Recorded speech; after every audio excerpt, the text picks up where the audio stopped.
Beh, adesso però che siamo tornati in camper di Singano, la differenza la senti in una maniera pazzesca. Porca miseria, CP. E ritornando nel mio camper, l'impressione è stata di una pesantezza estrema e di una rigidità nei movimenti incredibile. E sì, non è solo il servosterzo, è proprio tutto l'insieme, quindi sì, la potenza, l'elasticità del motore, ma anche le sospensioni e tutto quanto, insomma. È tutto un altro mondo, assolutamente da non paragonare un camper anni 90 così con un furgonato, assolutamente, tutto un altro mondo. Eccoci arrivati, non mi ricordo se avevo detto che siamo arrivati, no, non l'ho detto, ho fatto la foto. Allora guarda, siamo riusciti, guarda anche la caramella in bocca come i bambini, siamo riusciti a parcheggiare nel parcheggio quello difficilissimo, no? Quello giù, che nella puntata vecchia dove avevo fatto la puntina del castello temevo che non ci si passasse a filo, ma ci siamo passati. E adesso abitiamo qui, eccoci qua, Singano, Lezio e la Olli e il castello. E tu sai cosa significa? Cioè, se io abito nel castello significa che sono nobile. Vedi, il bello è avere il camper e anche la fortuna di poter visitare questi posti di notte.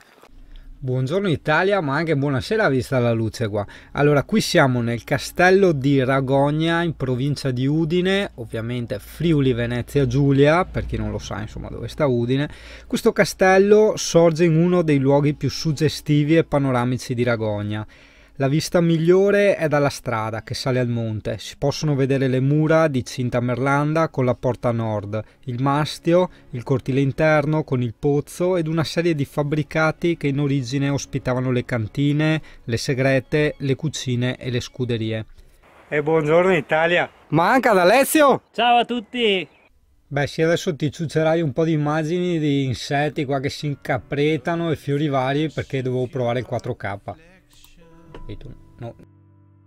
Per vedere chi c'è che ci controlla dall'alto. La pecora e la capra. In realtà sono tipo 3 capre e una pecora. Nel periodo romano sorge a San Pietro di Ragogna il Castrum Reuniae, fortificazione lungo la pedemontana friulana a difesa della strada romana che portava a Norico. In epoca longobarda diventa un importante centro in cui si rifugiano le popolazioni in occasione delle invasioni degli Avari.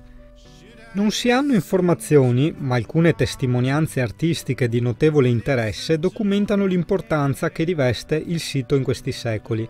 I successivi documenti sul castello di Ragogna si hanno a partire dal XII secolo, al tempo dei suoi feudatari, gli Epstein, i duchi di Carinzia, i quali nel 1218 cedono il feudo ai Ragogna, anch'essi di origine tedesca.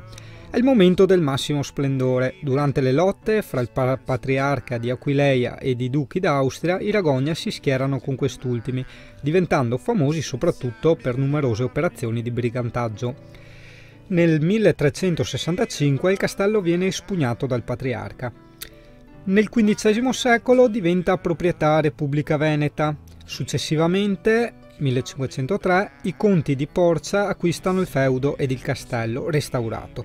Diventa una residenza secondaria. Il terremoto del 1511 e l'incendio del 1560 sono fatali. Il sito viene abbandonato definitivamente alla fine del XVIII secolo e donato al comune. Attualmente il complesso castellano è stato recuperato ed è sede di vari eventi. Si possono ammirare le cinte murarie, che in origine circondavano l'intera collina, alcune torri, la domus residenziale, ora ricostruita. Come puoi vedere in questi video, ma anche nella puntina precedente che avevo già fatto al castello di Ragogna, ai piedi del castello ci sono dei bellissimi sentieri che ti portano fino al fiume Tagliamento, dove puoi respirare quell'atmosfera un po' di bosco, no? Tipica friulana, con ovviamente il massimo del suo splendore, dei suoi colori nel periodo primaverile, ossia proprio questo qui che noi abbiamo utilizzato per visitare questo castello. Adesso non saprei neanche più cosa dire, no? Perché i video sono tanti e le cose da dire le ho dette, però d'altronde se questo non è un canale professionale, questo è un canale un po' così, che insomma nella sua sincerità ti dice, no, che alla fine non aveva più un cazzo da dire. Altre cose, no, beh, che posso dirti, magari sai che se ci vieni con dei bambini può essere carino il fatto che ti trovi le caprette e le pecore, no? Che sono i guardiani del castello, no? Se tu vedi sotto hanno la loro grottina dove vanno a ripararsi e durante la giornata stanno tutto il tempo, no, a arrampicarsi su e giù a mangiare l'erba. Molto simpatiche, relativamente addomesticate. Se ti porti via delle carotine o qualcosina da dargli da mangiare, vengono a mangiartelo in mano tranquillamente. Sono molto delicate, utilizzano le labbra, quindi zero paura. Il bello di sto cane che ha tanti di quei comportamenti che certe persone potrebbero non notarli, no?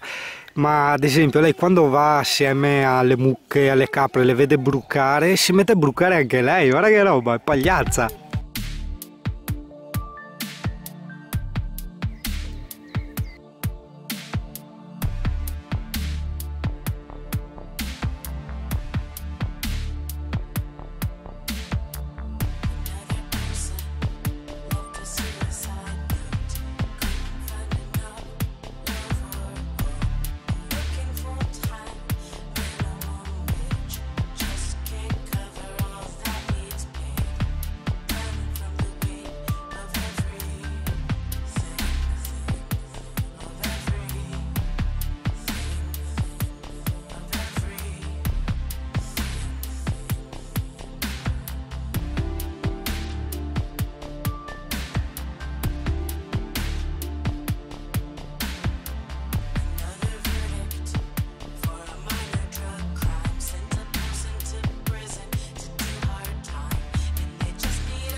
Ciao ragazzi.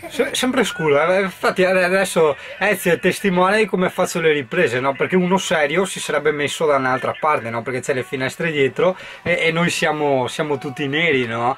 Siamo di colore, però questo non è un canale razzista e quindi niente, volevamo farti vedere il nostro bar, eccolo qua. Eccoci, l'ospitalità è sempre squisita, caffettino e là. Basta. Ah no, aspetta, non vuole sorrida perché mi manca il dente, quindi serio, incazzato.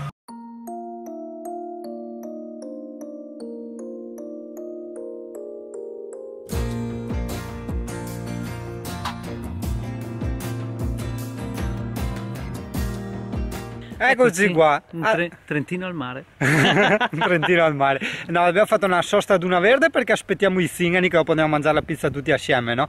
Nel frattempo noi siamo qua nel parcheggio di una verde, no? Secondo noi non abbiamo provato, occhio, vieni.